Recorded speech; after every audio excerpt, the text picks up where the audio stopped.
Thank you, Mr. Chairman. And thank you to our witnesses here today to talk about this really very important issue. Ambassador Billingslea, talk to me a little bit about what is going on with regard to communist China and their buildup of nuclear weapons. My understanding is that they are experiencing nuclear breakout. Is that accurate? Yes, sir. Are they seeking to get parity with the United States, or are they seeking to pass us? Do we know? At a minimum, they're pursuing parity. I personally believe that they intend to surpass us, given the pace at which they're moving. And this is specifically on the strategic weapons, but what about on the tactical nuclear weapons? That's an area where I think in closed session more could be discussed, but suffice to say that China has ensured that virtually all of its missile systems, both intermediate range, ballistic, and cruise missiles, are dual capable. So they have built in the functionality to deploy a large number of theater nuclear weapons should they so choose. They were never precluded under the INF Treaty from having these kinds of missiles. We were. Russia cheated, blew up that treaty. We're now finally building these weapons, but the Chinese have built thousands of these systems. And as we discussed earlier, you know, for the first time, the United States is facing two peer nuclear powers. That's the first time in our history we've had to do that. Is that right? That's right. And so when we're talking about the New START treaty and whether or not to extend it for a year, is there any incentive right now for communist China to limit themselves in any way? Do you see is there any way that they would have an incentive to do that?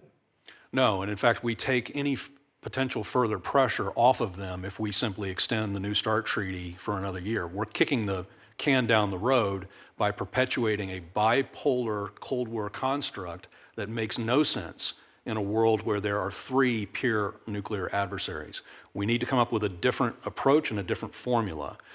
As I've indicated, further extending New START limitations only cripples our ability to begin to remodernize and expand our nuclear forces to meet this rising Chinese challenge. And just to cover this again, with regard to Russia, you mentioned that they were cheating. Do we have any verification right now that Russia would be following the treaty? Well, this is the interesting thing, is that we haven't had on-site inspections in Russia in 5+ years. Yet our confidence, we are highly confident that we know what the Russians are doing, which tells you that the on-site inspection regime associated with the New START treaty is actually not the key ingredient for our insight into what they're actually doing. Mm-hmm. It's our national capabilities that provide that insight, not the treaty. Yeah. So what are the things that we ought to be doing with regard to getting prepared to deter two peer nuclear powers? If you're recommending don't do the New START treaty, what should we be doing?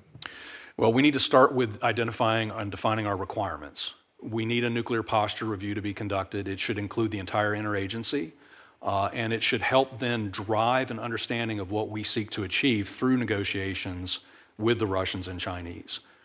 I think that's the place to start. How do we get the Russians and the Chinese at the table to be able to talk about a trilateral agreement? Well, if you give the Russians another year free of New START, you won't get them to the table for another year. For at least another year, yeah. Yeah. So how do you get the Russians and the Chinese, given that the Chinese want to get to parity with us and they're going to racing build, to do so. right? They're racing to do that right now. How do you get the Chinese and the Russians to the table? The strategy we employed in the first Trump administration was having results. I was in communication with the Chinese, although we were kind of negotiating over, future negotiations at that stage. They were clearly biding their time, but they were talking to us. What was getting to them was the diplomatic campaign that we mounted to expose what they were doing, to declassify and expose what they were doing, to get friendly foreign ministers, defense ministers, heads of state to call them out for this behavior, and to castigate the Chinese for failing to adhere to their NPT obligation to negotiate in good faith. They have that obligation under the NPT. They're not obligated to agree to anything, but they are obligated to negotiate in good faith, and China is not doing that. In your opinion, would what we're doing to, for example, replace Amendment 3 with the Sentinel, which, again, partially based in Nebraska, is that something that we need to continue to pursue? And what's the dangers if we delay the recapitalization of our nuclear forces? We have deferred modernization of our nuclear weapons to the point where we are now at grave risk. We have a just-in-time delivery approach to rapidly aging systems that we can't allow to slip further. So the cost overruns with Sentinel are worrying, but you can't life extend the Minuteman III past a certain point, and it's vital now that we get on with this. The capabilities that I think bother the Chinese the most, however, are the Columbia-class submarine and the B-21 bomber.